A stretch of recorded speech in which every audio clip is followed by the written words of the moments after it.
¿Qué tal, amigos? Bienvenidos al ático una vez más.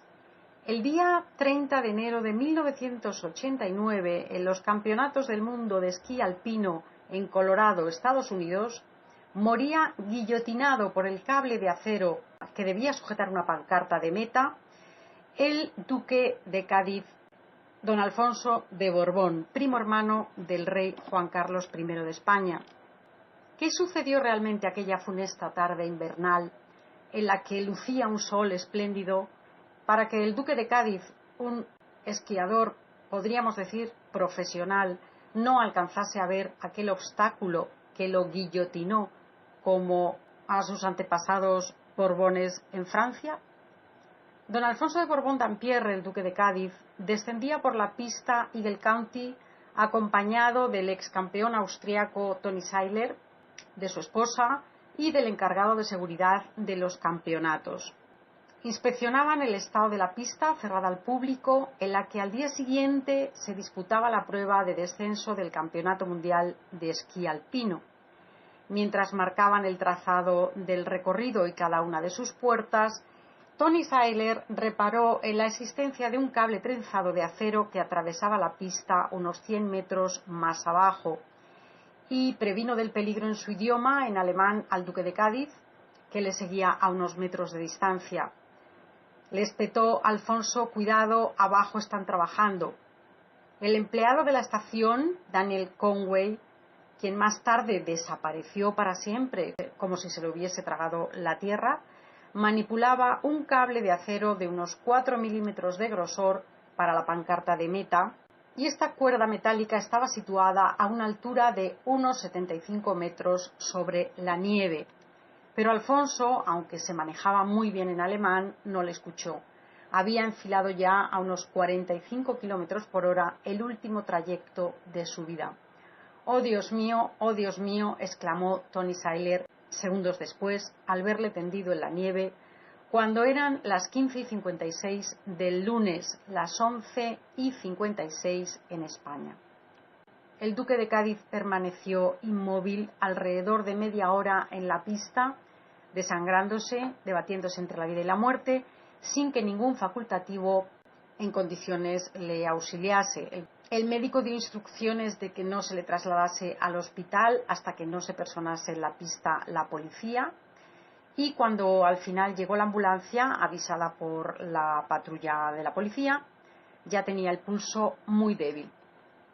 Le introdujeron con sumo cuidado en una furgoneta para trasladarle al centro médico, y una vez allí, una hora más tarde, el forense certificó su muerte. El cadáver, como evidenciaba la autopsia del doctor Ben Galloway, presentaba una incisión en el cuello en forma de media circunferencia, y este cable se deslizó por su cuello hasta partirle las cervicales por la propia inercia del descenso. Queridos amigos, como nos cuenta José María Zabala en su libro El Borbón non grato, la muerte del duque de Cádiz no fue investigada, al menos en España. Sin embargo, la policía norteamericana del estado de Colorado, donde sucedió el accidente, llevó a cabo un informe en el cual José María Zabala afirma haber visto la etiqueta pegada en la parte frontal, en el embés, la palabra homicidio. Asimismo, este informe contenía más de 100 fotografías que le fueron tomadas al cuerpo agonizante del duque de Cádiz mientras permanecía en la nieve antes de que apareciese la ambulancia, que tardó en llegar al menos casi una hora. Por supuesto, en España no trascendió ni el informe detallado de la autopsia ni las fotografías, pero sí sabemos que el señor que estaba extendiendo el cable en aquel momento, cuando al duque de Cádiz le fue rebanado el cuello, este hombre desapareció. No ha trascendido en absoluto ninguna entrevista, ninguna declaración de esta persona. En este punto, José María también recuerda una conversación con Francisco Fernández Ochoa, el ya fallecido, entonces era campeón mundial de esquí, campeón olímpico, y de su hermana Blanca Fernández Ochoa, los cuales, una vez más, como hemos visto en tantas otras ocasiones, véase por ejemplo el caso de John Kennedy, cuando se estrella con su avioneta en el mar, que el duque de Cádiz era un experto esquiador y fue avisado, pero lógicamente cuando es avisado de voz por el jefe de seguridad de las pistas que esquiaba con él, pues ya era tarde. Es como si el cable hubiera sido levantado en el momento preciso. Es decir, el expediente de la muerte del duque de Cádiz fue absolutamente cerrado, carpetazo total y absoluto en España y, lógicamente, en Estados Unidos se atuvieron a las órdenes de España, no cabe duda. Por otro lado, hay que recordar que el duque de Cádiz ya había sido objeto de un accidente con resultado mortal. 5 años antes resultó muerto su hijo de 11 años, su hijo mayor Francisco, y esto nos hace recordar y nos hace sospechar que muy probablemente ya se estaba planeando la muerte del duque de Cádiz con anterioridad. Yo me sumo, lógicamente, a estas sospechas sin lugar a dudas. Así es que, queridos amigos, nunca nos podemos fiar de las versiones oficiales. Una vez más, esta versión oficial con resultado mortal, pues mucho nos tememos que pudiera ser un plan de reorganización de las casas reales.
Pero Alfonso, aunque se manejaba muy bien en alemán, no le escuchó. Había enfilado ya a unos 45 kilómetros por hora el último trayecto de su vida. ¡Oh, Dios mío! ¡Oh, Dios mío!, exclamó Tony Sailor segundos después, al verle tendido en la nieve, cuando eran las 15:56 del lunes, las 11:56 en España. El duque de Cádiz permaneció inmóvil alrededor de media hora en la pista, desangrándose, debatiéndose entre la vida y la muerte, sin que ningún facultativo en condiciones le auxiliase. El médico dio instrucciones de que no se le trasladase al hospital hasta que no se personase en la pista la policía, y cuando al final llegó la ambulancia, avisada por la patrulla de la policía, ya tenía el pulso muy débil. Le introdujeron con sumo cuidado en una furgoneta para trasladarle al centro médico y una vez allí, una hora más tarde, el forense certificó su muerte. El cadáver, como evidenciaba la autopsia del doctor Ben Galloway, presentaba una incisión en el cuello en forma de media circunferencia y este cable se deslizó por su cuello hasta partirle las cervicales por la propia inercia del descenso. Queridos amigos, como nos cuenta José María Zabala en su libro El Borbón non grato, la muerte del duque de Cádiz no fue investigada, al menos en España. Sin embargo, la policía norteamericana del estado de Colorado, donde sucedió el accidente, llevó a cabo un informe en el cual José María Zabala afirma haber visto la etiqueta pegada en la parte frontal, en el embés, la palabra homicidio. Asimismo, este informe contenía más de 100 fotografías que le fueron tomadas al cuerpo agonizante del duque de Cádiz mientras permanecía en la nieve antes de que apareciese la ambulancia, que tardó en llegar.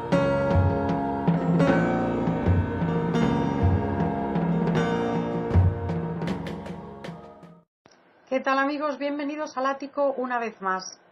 El día 30 de enero de 1989, en los Campeonatos del Mundo de Esquí Alpino en Colorado, Estados Unidos, moría guillotinado por el cable de acero que debía sujetar una pancarta de meta el duque de Cádiz, don Alfonso de Borbón, primo hermano del rey Juan Carlos I de España. ¿Qué sucedió realmente aquella funesta tarde invernal en la que lucía un sol espléndido para que el duque de Cádiz, un esquiador, podríamos decir, profesional, no alcanzase a ver aquel obstáculo que lo guillotinó como a sus antepasados borbones en Francia? Don Alfonso de Borbón-Dampierre, el duque de Cádiz, descendía por la pista Eagle County acompañado del ex campeón austriaco Toni Seiler, de su esposa y del encargado de seguridad de los campeonatos. Inspeccionaban el estado de la pista cerrada al público, en la que al día siguiente se disputaba la prueba de descenso del Campeonato Mundial de Esquí Alpino. Mientras marcaban el trazado del recorrido y cada una de sus puertas, Toni Seiler reparó en la existencia de un cable trenzado de acero que atravesaba la pista unos 100 metros más abajo y previno del peligro en su idioma, en alemán, al duque de Cádiz, que le seguía a unos metros de distancia. Le espetó: Alfonso, cuidado, abajo están trabajando.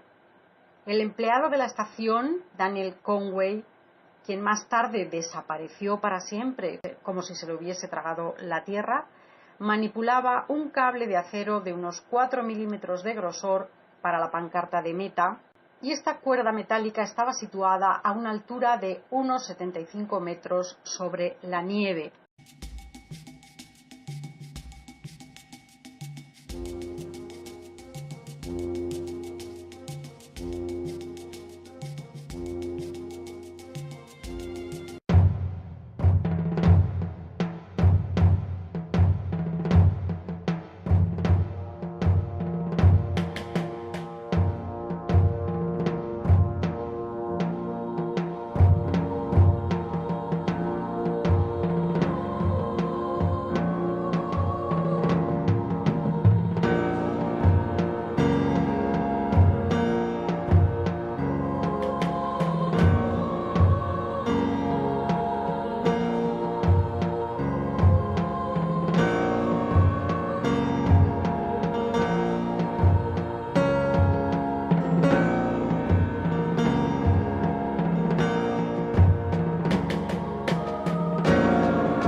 al menos casi una hora.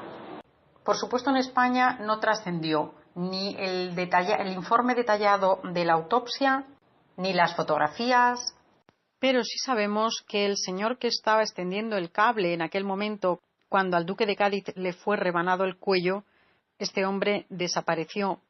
No ha trascendido en absoluto ninguna entrevista, ninguna declaración de esta persona. En este punto, José María también recuerda una conversación con Francisco Fernández Ochoa, el ya fallecido, entonces era campeón mundial de esquí, campeón olímpico, y de su hermana Blanca Fernández Ochoa, los cuales, una vez más, como hemos visto en tantas otras ocasiones, véase por ejemplo el caso de John Kennedy, cuando se estrella con su avioneta en el mar, que el duque de Cádiz era un experto esquiador y fue avisado, pero lógicamente cuando es avisado de voz por el jefe de seguridad de las pistas que esquiaba con él, pues ya era tarde. Es como si el cable hubiera sido levantado en el momento preciso. Es decir, el expediente de la muerte del duque de Cádiz fue absolutamente cerrado, carpetazo total y absoluto en España y, lógicamente, en Estados Unidos se atuvieron a las órdenes de España, no cabe duda. Por otro lado, hay que recordar que el duque de Cádiz ya había sido objeto de un accidente con resultado mortal 5 años antes. Resultó muerto su hijo de 11 años, su hijo mayor Francisco, y esto nos hace recordar y nos hace sospechar que muy probablemente ya se estaba planeando la muerte del duque de Cádiz con anterioridad. Yo me sumo, lógicamente, a estas sospechas sin lugar a dudas. Así es que, queridos amigos, nunca nos podemos fiar de las versiones oficiales. Una vez más, esta versión oficial con resultado mortal, pues mucho